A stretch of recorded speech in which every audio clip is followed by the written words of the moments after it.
Fala aí, estudante! Estamos aqui mais na cola da prova e hoje o tema é o ato institucional número 5.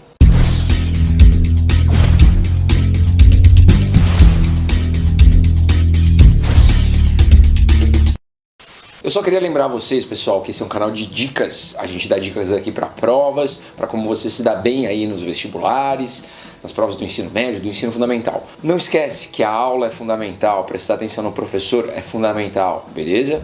O AI-5 ele é considerado o ato mais duro da ditadura militar. Ele escancarou de vez as intenções do regime e acabou por um bom tempo com a democracia no Brasil.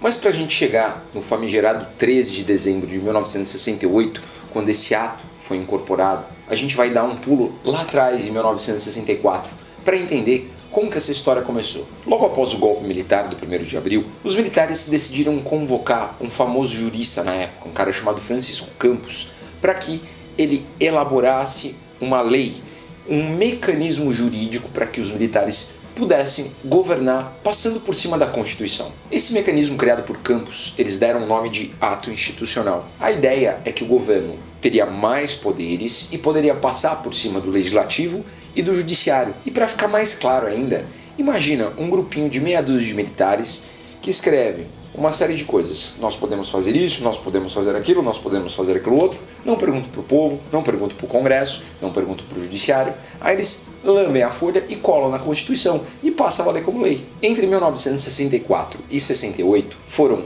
outorgados o ato institucional número 1, número 2, número 3 e número 4. A gente não está aqui para falar deles, né? O nosso assunto é o AI-5. Mas basicamente eles vão fazendo isso, dando mais poderes para a ditadura.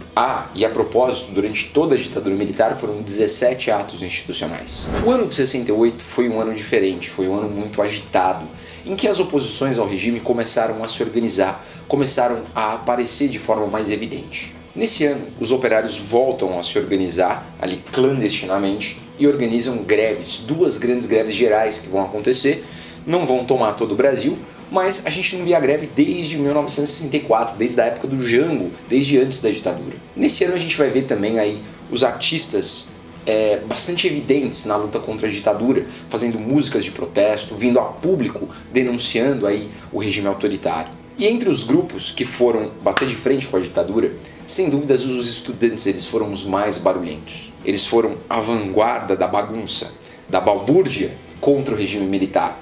Organizaram manifestos, passeatas, reuniões secretas e saíram às ruas para denunciar os crimes do regime. E empolgado com as agitações das ruas, alguns políticos da oposição começaram a aparecer, começaram a falar contra o regime. Nessa época, só era permitido um partido de oposição, uma oposição consentida, uma oposição ali moderada, chamado de MDB. E um deputado do MDB chamado Márcio Moreira Alves subiu na plenária da Câmara para fazer uma crítica à ditadura e acabou se exaltando, acabou se empolgando um pouquinho demais e se excedeu nas críticas. Era o início de setembro. A data da independência se aproximava, o 7 de setembro se aproximava. Essa data ela era muito querida, ela era muito cara para os militares.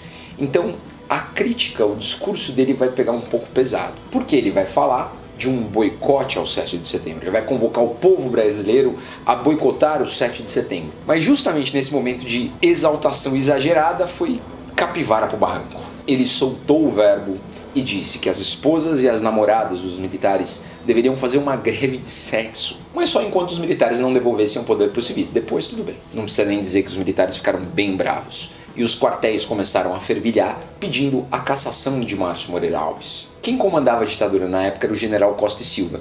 E ele decidiu seguir o caminho legal, o caminho legislativo de cassação de mandato. E pediu para o partido do governo, a Arena, abrir um processo contra o Márcio Moreira Alves. O processo foi aberto, mas ele demorava alguns meses para se concluir. E nesses meses que se seguiram, a gente vai ver que as agitações, as passeatas, os protestos continuaram, deixando os militares cada vez mais agitados. Finalmente, em dezembro de 1968, no início de dezembro, o processo ele se concluiu e foi votado pela Câmara. E para surpresa geral entre as Forças Armadas, Moreira Alves não foi cassado. Isso foi a gota d'água para os militares.